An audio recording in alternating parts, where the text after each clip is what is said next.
Hello and welcome to Tell Great Stories, the podcast that looks back at some of Unbound Theatre's past projects and productions. This episode is a little different to usual. We're going to be talking about some new writing. In addition to finding out about some of the original scripts Unbound has worked on, we're also going to be discussing the writing process in general. My name is Dario Knight and I've written and co-written various projects for Unbound, including Funny Voices, Inspector Murder and the Professor Chronomia stories. Joining me are... Hello, I am Gareth. I do various bits of writing for Unbound, and I'm here today to talk about the New Reality Group. Hi, I'm Jo. I wrote Percy and Camille for Unbound, and that's what I'm talking about today, because that's about all I've written. Hello, I'm Lara Pipistrelle, and I co-wrote Leave for Unbound. I'm Matt, and I was the other co-writer for Leave.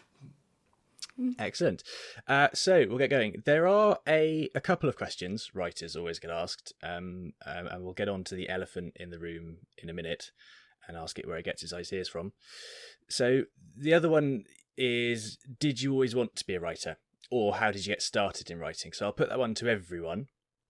And I'll also ask, what writers or pieces of writing inspire you most? So Gareth, would you like to take that one first?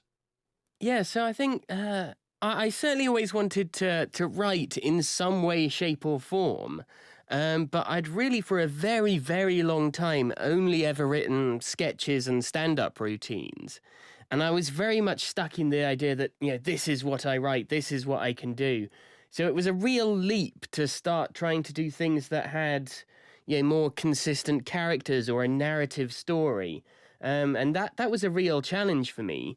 And in terms of what writers inspire me, it's kind of a weird one because I would say I'm not really inspired by any specific writer as such. It's very much more ideas that I find fascinating or sort of concepts or general styles of writing. I mean, we've come across some great writers in the stuff we've done with Unbound, but I would say taking an aspect of what they do and thinking that's fascinating, I'd love to try that. Like Carol Churchill's a great example of someone who just does amazing stuff with naturalistic dialogue. And I think, well, I'd love to try that specific thing, but the rest of it is kind of, no, I'm not particularly inspired by the writer as such, just that element of what they do. And I sort of magpie pick various bits of, stuff that I like from various writers and try and smush them together. Cool. Jo, how about you? So I think I have always wanted to be a writer and or an actor. And I do sort of write for a living in my day job. I do a lot of writing articles and press releases and stuff like that. And I seem to gravitate towards magical realism as a genre. I've always just really loved that kind of stuff. I remember really loving The Master and Margarita by Mikhail Bulgakov, which I read at university. And I think unconsciously that did influence Percy and Camille, because they do both have a talking cat in. Although it was a long time in between reading that and writing Percy and Camille. But I also, I've liked writers like Gabriel Garcia Marquez and Salman Rushdie, who, again, magical realism. So I think that's just what I sort of tend to, just what I like. And that's when I write stuff, that's kind of how it comes out. Excellent. Lara, what about you? I think for me, writing was kind of an extension of my love of reading. I didn't really think of being a writer like it was a profession or that it was something that I wanted to do professionally, although I also now write professionally articles and things in my work. But I just wrote for myself. It was other people that kind of convinced me to share it, and I probably started writing from a very, very young age. I devoured books at the local library, so, while other kids might draw stick figures to go on the fridge, I would write stories to go on the fridge. And I have quite a vivid memory of my granddad always saving the Radio Times for me so that I could illustrate my stories, because I can't draw. So I would cut pictures out of the Radio Times as my kind of storybook illustrations. Yeah, there's also not really any one personal piece of writing that inspires me. Anyone who builds a world inspires me. So TVs, films, novels, any kind of writing. At the moment, I quite like the Reddit group Are No Sleep. It's an interesting kind of one-shot story series that's grounded in the idea that everyone is almost kind of writing for advice about something weird and mysterious that's happening to them. It's entirely fictional, but everyone's bought into this idea that it's actually happening, which I find interesting as a kind of world building on a larger scale kind of thing. Yeah. Cool. That's me. Yeah. And Matt? Well, I mean, in terms of, I think I've always been able to write. There's numerous times where I've handed in essays at school and been told, "Come and see me. What is this story about a post-apocalyptic landscape? And are you okay?" But so being able to put words in the right order is something. It's an extension of I say reading and skills. But it's only when I've actually had a project that I actually sit up and go, right, it's actually time to do it now. I'm very much. I tend to need a kick before I start something, and then I can actually get going to it. And in terms of what inspires me, I'm a big fan of golden age of sci-fi, Ray Bradbury, sort of little slices of life. People in ordinary situations that are just a bit weird. And again, the magical realism. Yes, Neil Gaiman's a big inspiration, but I wouldn't say that actually affects how I write. It's just a good. There are people I respect and people whose work I enjoy, but I would never actually try and write like someone. And how about you, Dario? What's your inspiration? And where did you start? I will preface this answer by apologising if anyone can hear a guitar being played in the background. My neighbour is under the impression he's Eric Clapton and has been practising. So I was a bit like Lara. I used to write not because I thought it was a job or a way of making a living or anything. I just used to write stories when I was a kid, but I never really thought there was a prospect of doing anything with it. Or that the stuff that I wrote was worth anything really, other than just amusing myself. So it wasn't really till uni that I started studying writing properly, and I spent time with other writers, and I thought, maybe there is something in this. And then I've got Queen's Park to thank for giving me the chance to actually be a working writer, because it's hard to find an opportunity to get a foot in the door in terms of writing, particularly with scripts. And having your writing produced. And somewhere like Queen's Park is there to allow you to go and figure it out and learn how it really works. Because it's one thing to write, it's another thing to put it into action. And in terms of writers who inspired me, Douglas Adams was a big deal for me when I was about 11 or 12. I think I read Hitchhiker for the first time. And that was a bit of a revelation in terms of realizing you could be that funny and that clever and that endearing all at the same time. And then later writers like I found people like Victoria Wood, who's a proper genius, and Terry Pratchett, again, sort of a bit of fantasy in there, and Agatha Christie, because I have an obsession with whodunits, hence things like Inspector Murder. Well, there's quite a range there. I suppose it's another thing that writers are always asked is, where do you get your ideas and inspiration from? So let's talk about that a little bit. Starting with Joe. Tell us about Percy and Camille. What's the sort of storyline of the play, and what inspired you to write it? Okay, so Percy and Camille it's a kind of a bit of a weird story, really. It's about a middle-aged, middle-class woman called Ingrid who lives alone with her cat, who is called Percy, who she loves really quite intensely. But she decides to open her home up to take in a refugee who is Camille, who needs somewhere to live, because Ingrid has a sense of herself as like a good person and she wants to help someone in need.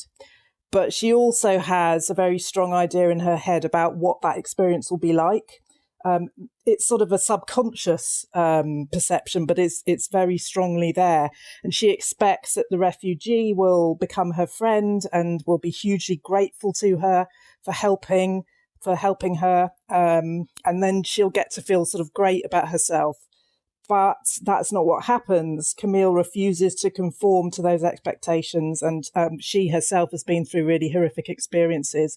She doesn't feel the need to be friendly or grateful. So it all becomes quite dark.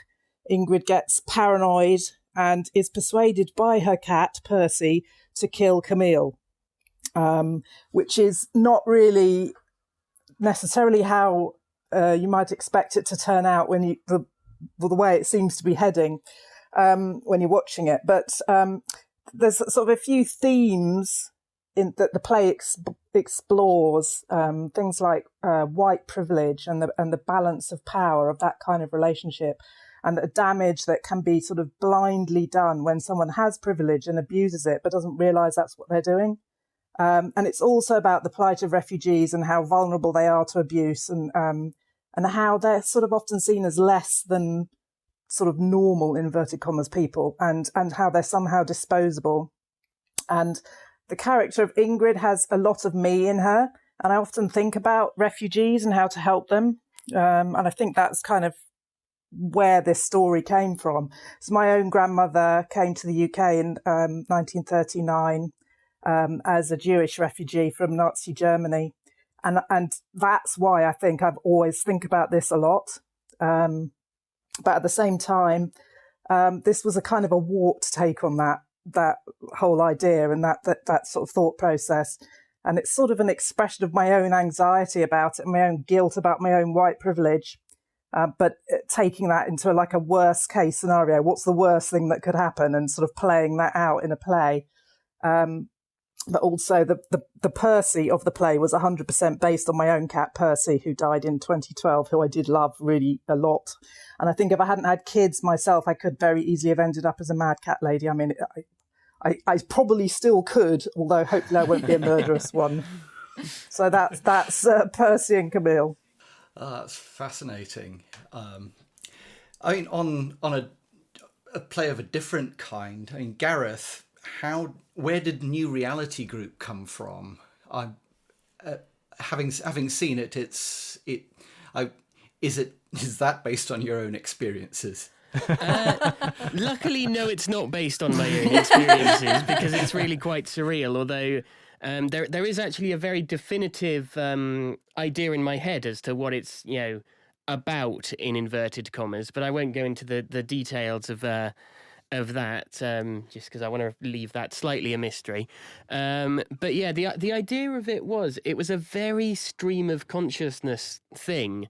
Because I knew we had to write something for, I think it was the Halloween Tales production. And I literally just sat down and started just writing whatever, and took about 20 minutes doing that, of just writing out whatever and seeing where it went, and then reading back over that and going, okay, what have I written here and what do I think is going on? And there were certain themes from that initial 20 minutes that remained in the sort of final product, but most of that was sort of brushed aside and thought, okay, that's what I've written there. What could that be? And sort of, getting an idea in my head of more of what's going on. There were certain lines that were repeating. That was always a theme right from the start of it. But I was thinking, well, why do those lines repeat? What is it about those lines that mean that they keep recurring as themes? And sort of getting more and more of an idea in my head as to what's going on. And then going back and refining it until eventually you've got, the finished product, which hopefully it's sort of hung together that, the weird stuff that was going on, there was some logic behind it, because it was sort of important to me to refine that logic each time. Because for those who don't know sort of what it's about this guy, Eric Fothergill, who is on the face of it, is investigating a cult or group or whatever that's you sort of sprung up, and it's clearly in the public consciousness, called the New Reality Group. It's a bit mysterious. No one really knows what it does. So he's gone to interview one of the key figures of that group.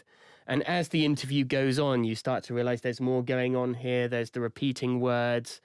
He's not quite in control of the situation. He occasionally sort of gets, taken aback and puzzled by things, like when lines repeat, he knows it's not quite right. And there's some bits where he even goes a bit fourth wall, and he's sort of stepping out with, he almost knows he's working to a semi-script. So, yeah, just sort of that initial stream of consciousness, and then refine until you end up with the final product. Well, I mean, there's two very, very different approaches there. But more generally, I mean, where does everyone, get their ideas, and how do you really get started on things? I get mine from Amazon. It's very hard. I don't know why there's so much mystique about it. You just order it, next day delivery. It's fantastic. The returns policy is a bit brutal. They have to remove it from your brain. But yeah, I've talked about this a lot whenever I've tutored writing workshops, and I think it's largely two things. One is to absorb as many stories as you can, because the structure of them and the tone of them and the feeling they give you will get into you by osmosis, and that will shape or certainly influence what you write and your instincts as a writer if you have a head full of stories. And the other thing is observation. You really have to engage with the world and look at things in a creative way, because ideas often come through observations fed through a creative filter, like a juxtaposition or catastrophizing. But all of that springs from just having an eye for people's quirks or unusual situations, or the potential for a situation to usually go wrong, because that's where a lot of stories start. Something's wrong that needs putting right, or something changes that then needs resolving. So I think it's, simply fill your head with as many stories. I mean, that's film, TV, theatre, opera, obviously books, music, anything you want. As long as you've kind of got that flowing through your head, I think you're more likely to come up with an idea. And again, if you sort of pay attention to the world, or even the news, that's more likely to just sort of spark something in your brain, and that will then become a bit of writing. Yeah, I mean, I think what we Leave came out of watching a video on YouTube while we were in a hotel room in Scarborough. But yeah, I think a lot of what we look at is, we've got a work in progress that's based on the missile alert that happened in Hawaii some time ago, and there are these little instances, something that happens that, obviously a missile alert isn't minor, but we're living through right this weekend. There were a couple of news articles about a petrol station closing, and suddenly the world's gone mad. And I think for me, it's how these small events can get blown out and have massive knock-on effects through the world, because people in groups and individually are fantastically strange things. Yeah, I think curiosity is a big part of writing. It's that ability to think deeply about something that may be very small, like a rock on the pavement that was unexpected, and to kind of expand from there, to question it. What is it like down there? Why is it there? It kind of comes from everywhere. And I just studied writing at university, and one of the exercises that I really found helpful and fascinating was it's almost like if you're an artist with your sketch pad, you go out to practice drawing, and you take your sketch pad and you sit in front of a building and you sketch it, and that's how you practice and you get better at your craft. We did exactly the same thing as writers. We would take our notepads, we would go outside, we would sit in front of a building, and we would write for 5 minutes or for another set amount of time, and just see what happened, see what came out. Sometimes the challenge was, to write in a certain style or in a certain genre, and sometimes it was just find something that is 10 centimeters in, length, and write about it. Like, doesn't matter what comes out, just the exercise of practice in a variety of different ways is really, really what kind of builds you up as a writer. The internet's got a lot of great resources for that. There are blogs with weekly challenges that you can have a go at and then see how other people have done a similar thing. There's the Twitch Writers Network on Discord that gives out a lot of prompts and things like that. So there's a lot of resources out there, but at its heart, I think it's variety and curiosity that really drives it all. Cool. Thinking a bit about the process of writing and developing a story once you've got the idea, how much planning do you all do before you actually begin a piece of writing or a script? Do you have the whole thing mapped out, or do you sort of just dive in and, like Lara was saying, sort of see what happens with the dialogue?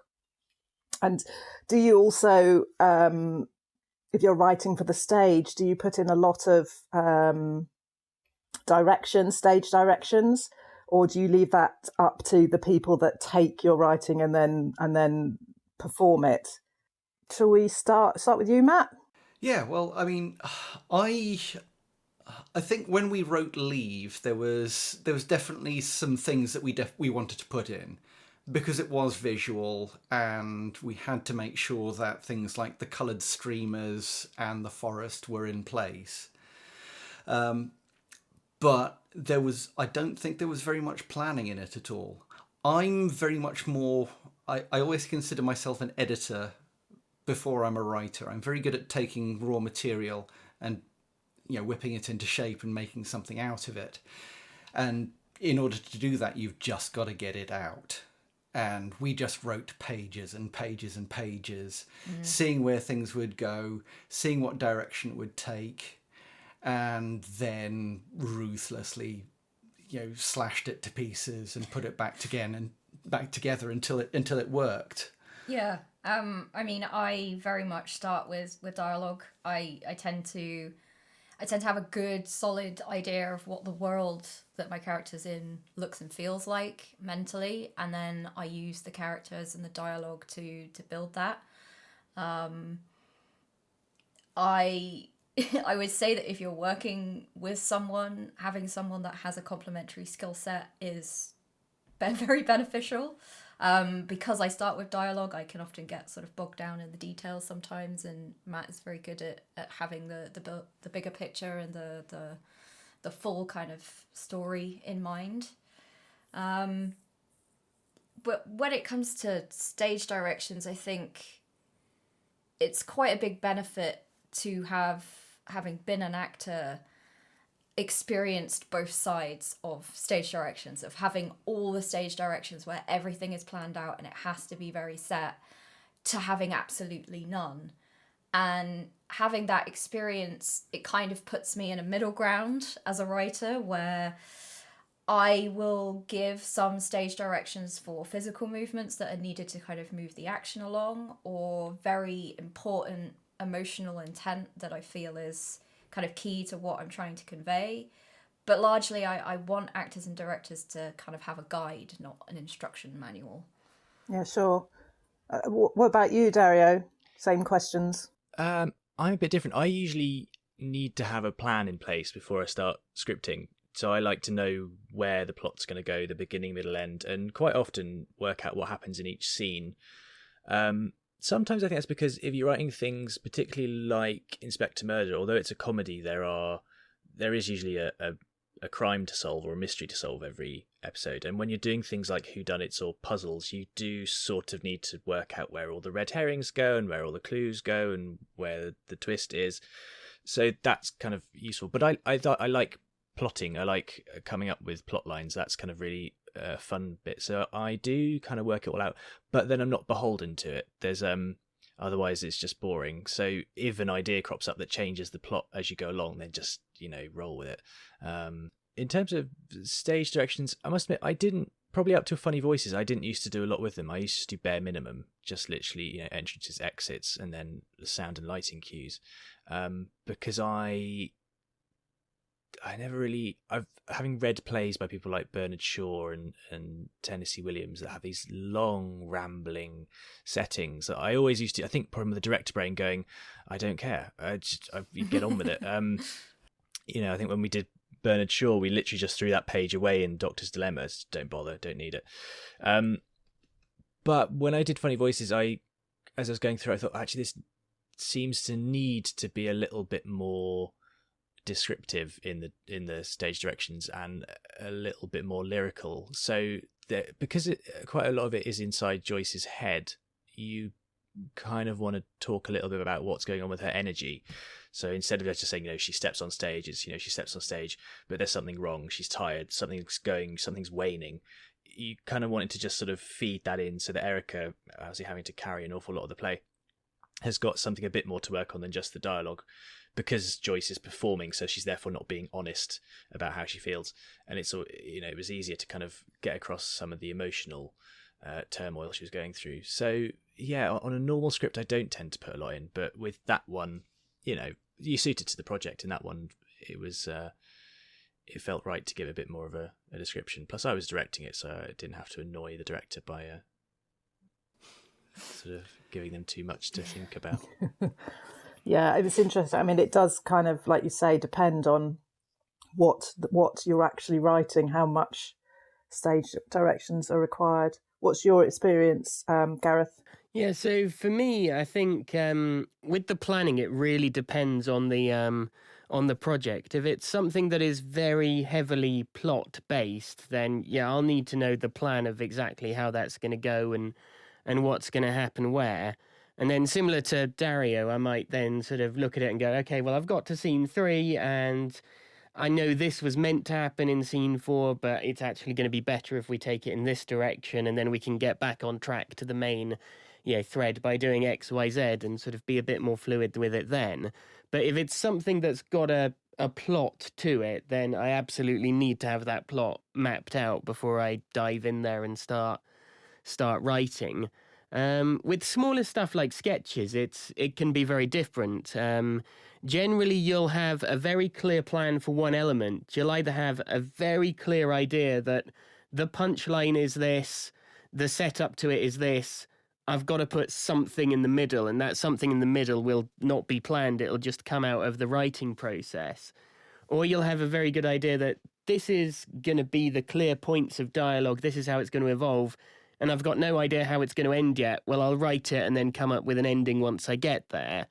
But generally, before I start writing something, I'll know what level of planning it's going to need, and it really just varies mainly based on how the idea came to me. And in terms of stage directions, I'm very much minimalist in terms of stage directions.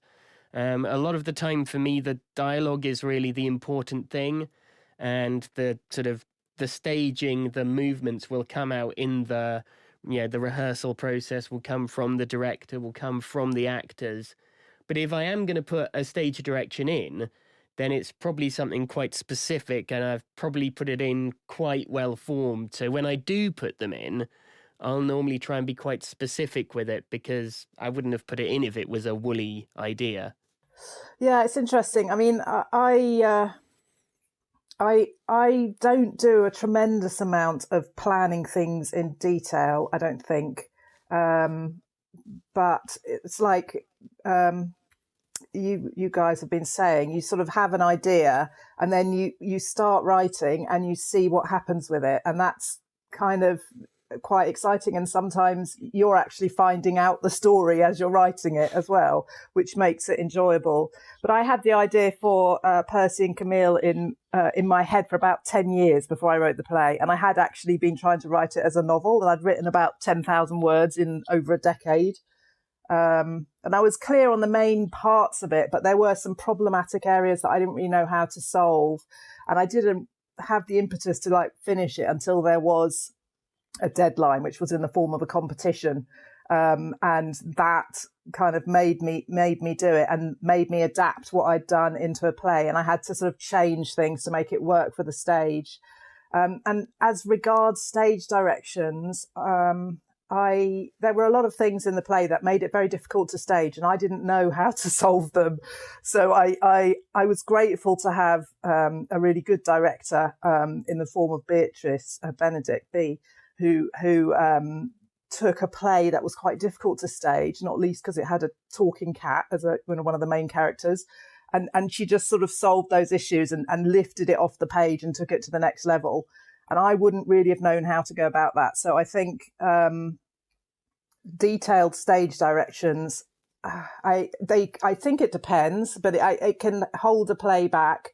If you have a director who has a strong vision and knows what they want to do with your work, then that's kind of all you need. And if you're trying to pin things down too much and you don't know where people are going to take the work, once you've written it, it doesn't really belong to you anymore. Other people are going to perform it and do their thing with it. You sort of need to let them do that, otherwise it's never going to have a life of its own, I think. But it does depend on the piece. Cool. And obviously any discussion about writing generally comes around at some point to the dreaded writer's block. Is that something that everyone here sort of gets, and how do you navigate around it and deal with it? And are there any other aspects of writing you find particularly difficult or particularly enjoyable? We've all got speaker's block. I was going to say. Well, I mean, yeah, I'll jump in and say it's quite difficult to answer if you're only an occasional writer, as I think many of us are. I wouldn't say I've ever had what I'd call writer's block, but what I have is an appalling problem in actually getting started unless I've got a deadline or some reason where I actually have to get it out the door. It's more a getting started problem than a not knowing what to do problem. That's my experience of it. I don't know if anyone else has. I mean, I've had writer's block. I think a lot of it. I think some of it sometimes is ego. Some of it sometimes is maybe reaching a point where you doubt what you've written, or you doubt how you're going to solve the ending or anything like that. The only way that I have found to get through it is to carry on, which is stupid as it sounds, but it's, if you can't solve the problem, if you can't sit down and work out, like, pinpoint which part is the bit that's causing the issue, then you just have to continue. Even if you come in and you set yourself a 5-minute, 10-minute limit and you say, right, I'm going to write for 10 minutes and then I'll review it again tomorrow, or I'll review it in an hour, and you come back and it's terrible and you scrap the whole thing, you've at least done something. And sometimes it's just that feeling that you are chipping away at something that drives it forward. And eventually I find that you can write yourself out of whatever corner you're in. And sometimes it comes in unexpected ways. Sometimes, it's a case of saving every sentence that you've written when you were having that block, because you might scrap something and then 3 hours later realize it's actually the solution and you can't remember how you got there.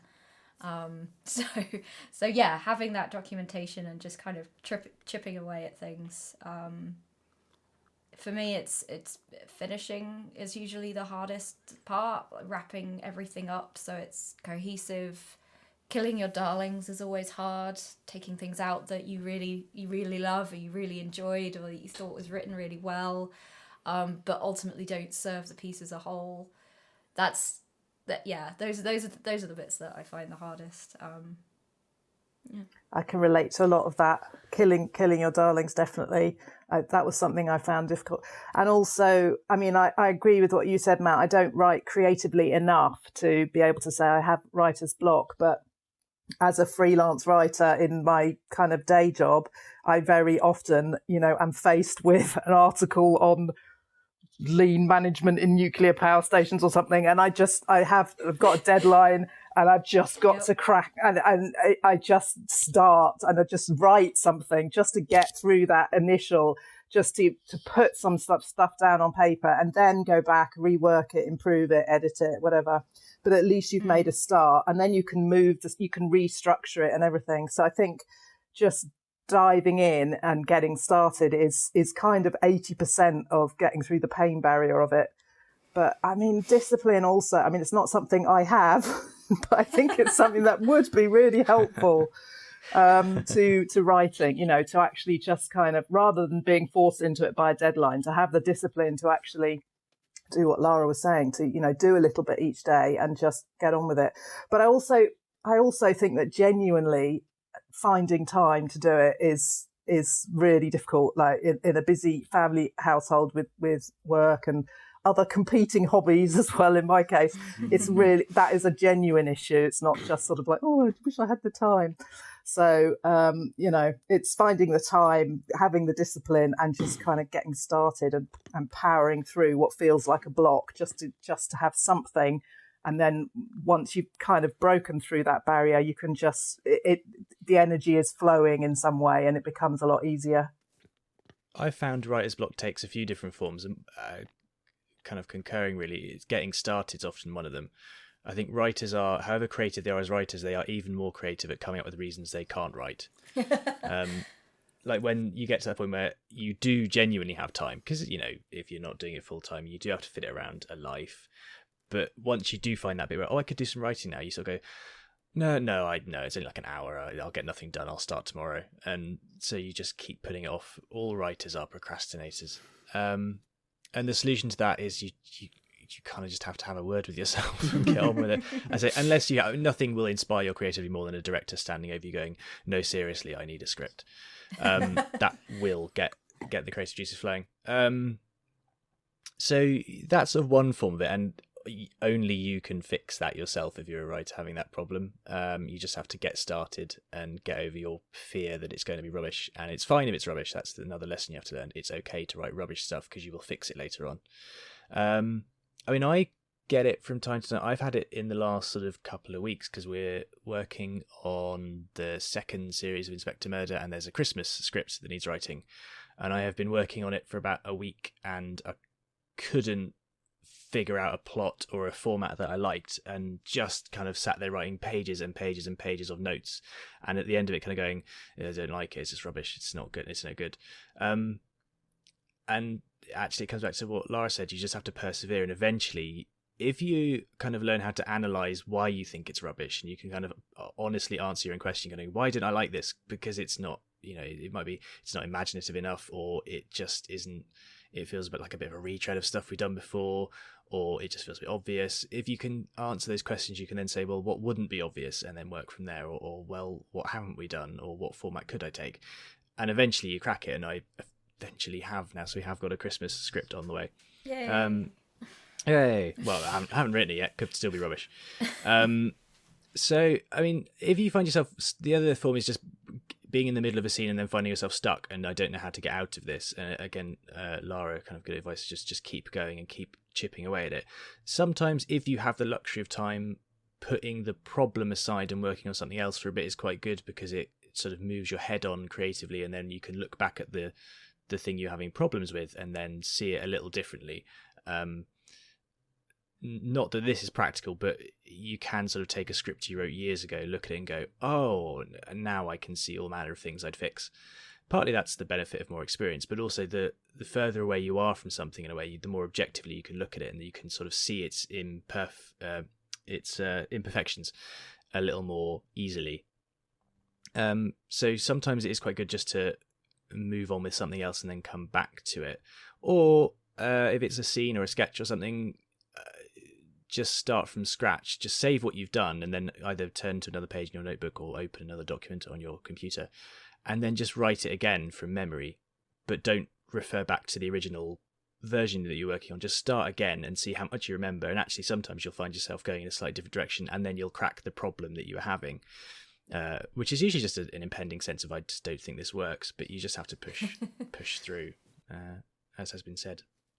I mean, I think for me, the biggest blocks I can get is either in a, as you say, a scene or a sketch where you get halfway through it and you look at it and you think, I don't know how to finish this. And often it can be that fear of not writing something good, of not writing it and it's perfect and it all works. And you sort of sit there and thinking, you start writing a line and you're like, oh no, that's not quite right. It doesn't quite flow right. But for me, one of the most helpful things is to just say, well, write the bad version, because it's one of the things I think with improv is any problem that you've got, you can always deus ex machina it if you just take a sledgehammer to it and go, and then a genie popped up and he said, what's your wish? And you said, my wish is that all the problems of this story were resolved. And the genie said yes, and they were resolved. Yeah, you can always do that. So there is always a bad solution to any problem you've got. And sometimes it's really helpful to just say, write the bad solution. Okay, well, what was wrong? What is wrong with that bad solution? And then you might go, oh, well, that jump there is too obvious. But until you've written that bad solution, you don't know exactly where all the problem points are. And once you've written the bad version, you go, oh, well, the problem is the punchline isn't properly set up. And then you've got a very specific area to look at and fix. Whereas when you're halfway through and you're like, well, the problem is that I can't finish it, that seems very big and intimidating. But when it's, the problem is that I finished it, but this tiny little bit doesn't work, that's then a lot easier to fix. Yeah. It's the thing with first drafts, isn't it? That I think sometimes as an inexperienced writer, you think that the first draft has to be a complete piece that's ready to hand in, and it really doesn't. The first draft is just meant to be the massive pile of stuff that you're going to put into your play that you then refine later on. And the important thing is, again, as you said, just get it all down and have it exist in a complete form, and then you work on it and make it better. So you do have to quash that thing of, oh, but what I'm writing isn't what I want to write or isn't quite what I was intending. It doesn't matter. You just need to get it all out and then see what you've got and fix it. I think that's kind of important.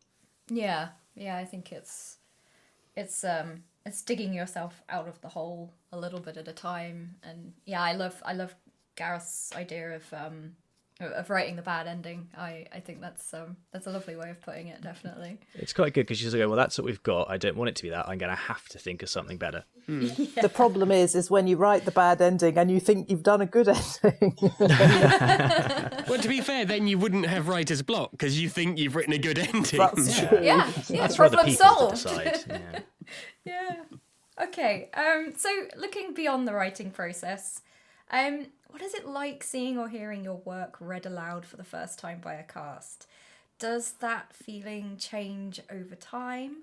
And how involved are you guys as writers in the rehearsal process, especially when it's not you directing the piece? And do you change your scripts as you progress through the production? I can jump in with that if you like. Joe first. Yeah, go on. I mean, I don't, like I say, I haven't had a massive amount of experience of writing plays and then having other people stage them. But I found it was an exciting process. It was exciting to have other people do the stuff that I'd written and actually be, investing time and energy in doing it. But it was also, it can be tricky as well because you have to sort of let go of how it sounded in your head when you were writing it and just trust the people in the room to bring their own talents and their own inspirations to it. And, there can be a conflict in that sometimes. With Percy and Camille, we did change the script fairly significantly during the production process because for things like the nationality of the person that played the refugee, the actress that we were able to get was not the same nationality as the way I'd written it. So I had to sort of rewrite that. And there were also some things, like you said, you're killing your darlings. There were some bits that I just loved but didn't really serve the play. So they had to go. And then the way I'd written it also, it was kind of seen too much through Ingrid's eyes, who saw Camille, the refugee, as kind of vicious and evil. Rather than somebody who was damaged and vulnerable. And I kind of relied too much on the audience seeing through Ingrid's delusion and through some of the common myths that there are about refugees.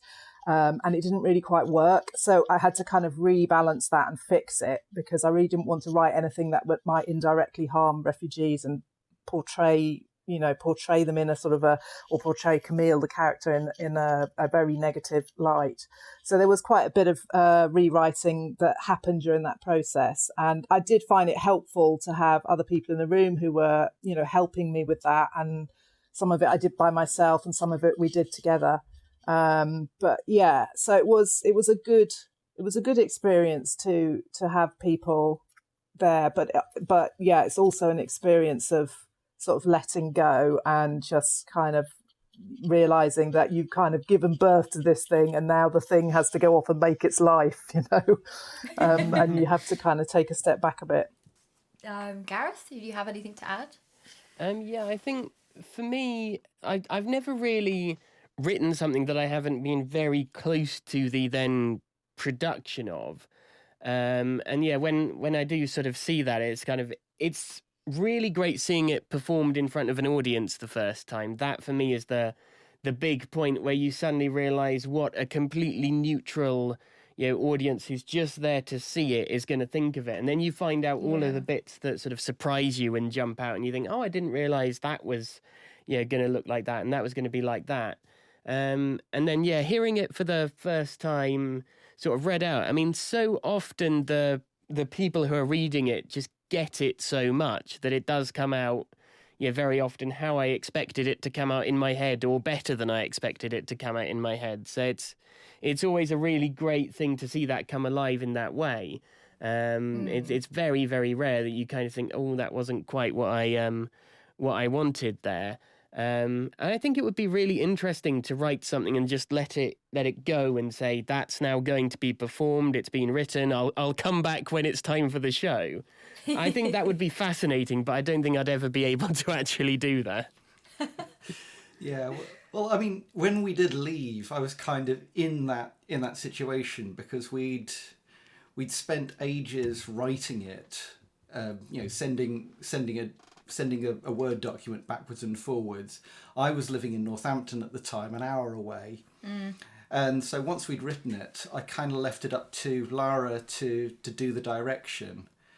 And honestly, I think the only time I saw it was when I was actually up there doing the tech for it on the one night only. Yeah, like week before it was due on stage, I think. Yeah. That was absolutely fascinating to see, because it was an intensely visual play, and I'd spent a lot of time working on the technical side of things, but it was very, very strange to see actual people saying and putting the mood in and giving life to these quite strange situations in this other world that we'd built.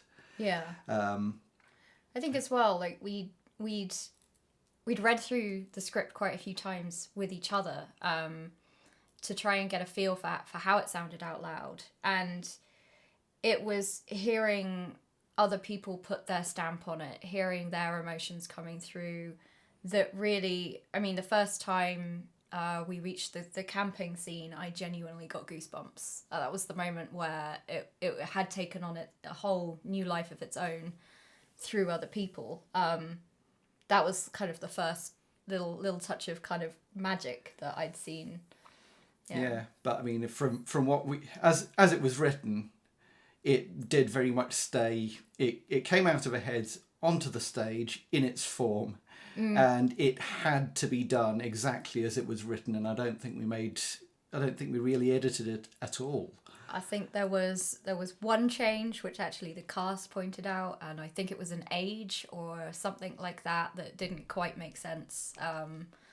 That I did change, but otherwise, yeah, I think we had edited and refined it to the point that we wanted to see where it went and see how the actors took it rather than change it on the fly. There will be no deviations. Yeah. How about you, Dario? Same question towards you. I think I did find it daunting the first time, which was Beauty and the Beast, the panto at Queen's Park. It was the first time I'd had something produced, and was a bit nervous because you're handing over something that is in a sense very personal. It is your sort of your idea of what a good story is, and you're always slightly frightened that the entire cast are going to turn around and go, "This is rubbish." Didn't happen, fortunately. But I mean, I've written quite a few things, mainly the pantomimes where they do get handed over to another director, and I'm not normally there in the rehearsal room much because I'm also the producer and I've got other, crises to manage elsewhere. With all the backstage stuff. So I quite enjoy it. It's quite fun getting to see what it looks like when you come back. And fortunately, we've always worked with the directors who are very conscientious about not just changing it for the sake of it. They do always come and say, "Do you mind if we alter this?" So it's really interesting doing it. But I think I've had enough practice at it now that I'm okay with it. So I don't really get nervous about handing over scripts. Maybe if I was working for another company, I would. It was whole people you don't know because at the end of the day we are a rep group. So yeah, it has changed. It's always fun, and read-throughs, like Gareth said, are the best. One of the best bits, just getting to hear the reaction for the first time. Particularly if you're doing comedy, I've often said that some of my favourite memories of Unbound are sketchbook read-throughs or Inspector Murder read-throughs. Getting to hear the laughs and everyone's reaction is really, really important. I think, does it change? Yeah, from time to time.